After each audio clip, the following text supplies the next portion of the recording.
Well, hello, friends. Mark Holmes here with my buddy Cowboy Joe Boo. And as always, man, thank you guys for watching, commenting, and subscribing to the Joe Boo Sports Report. Without you guys, man, we know this doesn't work without you guys, man. Let's get open for business here on this Saturday night while Michael Anthony Fitness takes a break before the next AAF game. And I'm proud of him. He really has done his research and is doing the work and everything else to really understand everything in the game. But I got to be honest with you, I ain't got time for all that. It's a handful taking care of the Dallas Cowboys and shh. Shh. I realized something. Have you guys noticed something that's been going on this offseason? Seriously. Have you noticed something different than you? Seriously. Am I crazy? And it didn't hit me until the last couple of days, and I really had to think about it. It's crazy. But I realize what's been missing from the Dallas Cowboys. Do you know what it is this year? Something we always have, yet it's gone.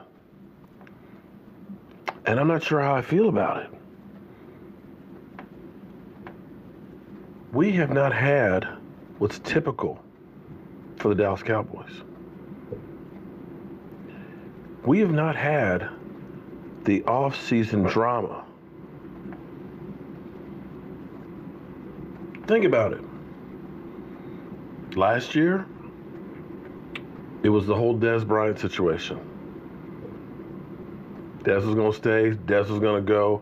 You know, we had every single day the Dez watch. Oh, Dez Bryant's not going anywhere. We had, of course, Ian Rappaport saying that we had clarity on what was going to happen with Dez Bryant. He was going to take a pay cut and be back. But, you know, there was the big meeting. There was all the Instagram posts, Twitter, and everything else. It just got ugly. The Dallas Cowboys did him wrong by waiting so long to cut him. We had that drama. Before that, we had Tony Romo. Was Tony Romo going to sign with another team? You know, the Texans or Denver Broncos? Was he going to return? Was Dak going to be benched? We had that kind of drama. Of course, we always had, you know, Tony Romo injured and back injury and things like that. Would he return and be healthy and stuff? We had DeMarco Murray. Should the Cowboys sign him or, you know, him at the airport there basically begging the Cowboys, you know, to give him a deal. The Cowboys lowballing him and then him going to Philadelphia and getting that stank on him. I mean, we've had the TOs. That's my quarterback. That's my teammate. We had the DeMarcus Ware and Jason Hatcher, if they should stay and go. I mean, we've had so much. We had Zeke Elliott, where literally TMZ made a living off of, you know, Zeke Elliott between the boat party where the Coast Guard boarded the boat that wasn't his, to Boobygate and everything else, the NFL investigation. But we got none of that this year. And I'm not sure what to think, what to do. There's not as much to talk about. I mean, yeah, we got rid of Scott Linehan, but we all knew that Scott Linehan was going to get fired, and quite frankly, there's no drama with that. That's just cheers. I mean, I don't wish that he was deployed, but that guy had to go. So, looking back at thus far, a drama-free offseason, a season where we don't have a lot of guys that are injured that we're worried about, are they going to come back? You know, like past years we had DeMarcus Lawrence getting back surgery, or Tony Romo getting back surgery, or Tyrone Crawford getting shoulder surgery and things like that. Now, granted, Allen Hurns is recovering from the broken foot, and Zach Martin's got some rehabbing to do with the knee. We don't know if he's going to get scoped or not, you know, and Tyron Smith, he's got, of course, the back issues, so I'm sure he's doing some work. But we don't have, like, major things where we're saying, like, our quarterback's got a rehab and let's hope he can be ready for training camp and OTAs and all that. We don't have any of that this year. And considering that we're still in February, the middle of February, that the team's healthy, that we're not on the fence on keeping this guy, that guy that's an important cog to the puzzle, feels kind of strange, doesn't it? Doesn't it feel like something's missing?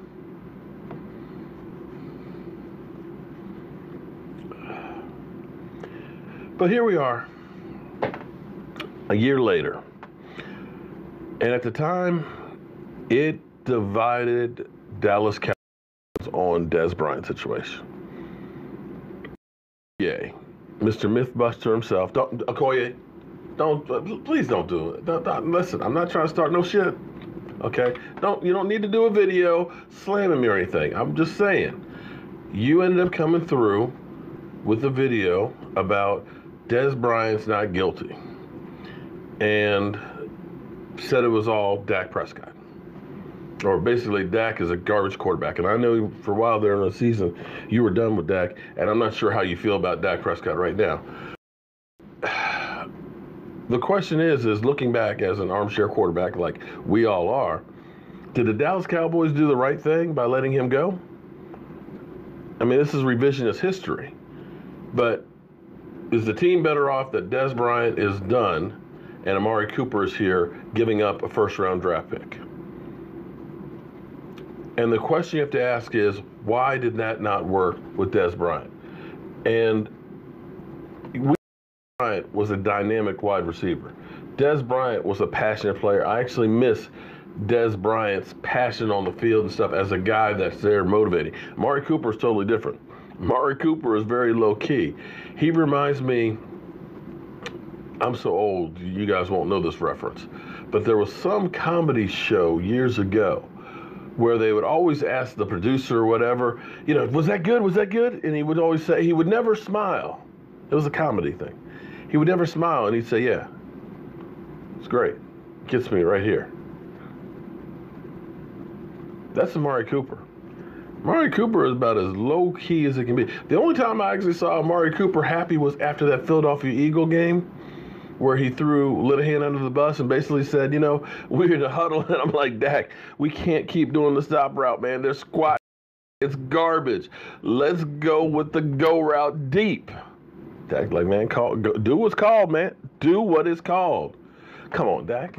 He said, but turned around, we called that, and we got the game-winning touchdown. And that's when Linehan, of course, kind of put the kibosh on that. But what I'll say is,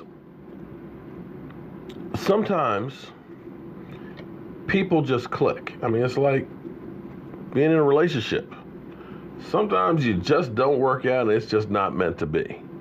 And Tony Romo and Dez Bryant, two of those guys were just on the same page. And when you look at Dez Bryant's numbers and completion percentages and things with Tony Romo, it was fantastic. 61, 61, 66, 58, 64%. And you look at the numbers of yardage, 1,300, 1,200, 1,300. Those two were an elite couple. They were just fantastic. But just whatever it was, if it was Tony Romo was a better quarterback or a different quarterback or they called it differently, I don't know what it was, but those guys clicked. But for whatever reason, Dak and Dez just never got it. I mean, you can see, with the exception of the last year, this was the highest yardage total of his career was actually 2016, Dak's rookie year. But what was interesting about that year was it was a different attitude, it seemed. Because Dez got hurt early, and Dak was hitting Cole Beasley and Terrence Williams and things like that. And when Dez came back, it was pretty much when Dez is open, I'll hit Dez. But what I think happened here in 2017, it was a concerted effort to try and keep getting Dez the ball on the same routes. And it just never clicked. They couldn't get on the same page. And I don't know why. I don't have an answer for that one. But if you say that it was all Dak Prescott, and I'm not saying it was Dez, I'm just saying they just didn't click. Players like Amari Cooper, for whatever reason, he wasn't clicking anymore with Oakland. Look at this. First 2 years, Derek Carr, great. But then all of a sudden, 680 and then 280 in 5 games. So was it Derek Carr or was it Dak Prescott? Because he went from 46 yards a game to 80. And his completion percentage was almost 70% with Dak.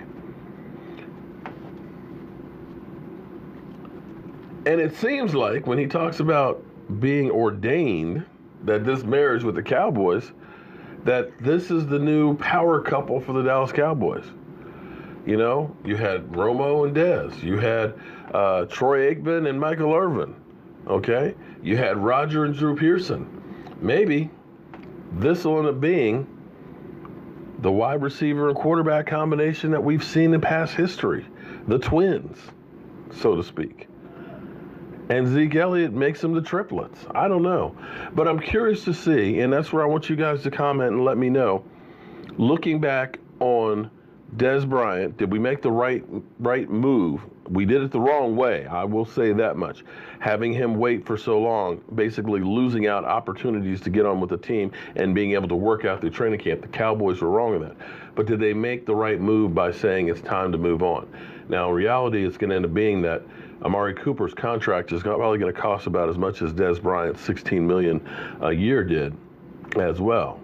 But you look at the dynamics of the age and things like that and say, but leave me a comment on, did the Dallas Cowboys make the right move in letting Dez go? And how do you feel about being no drama this offseason?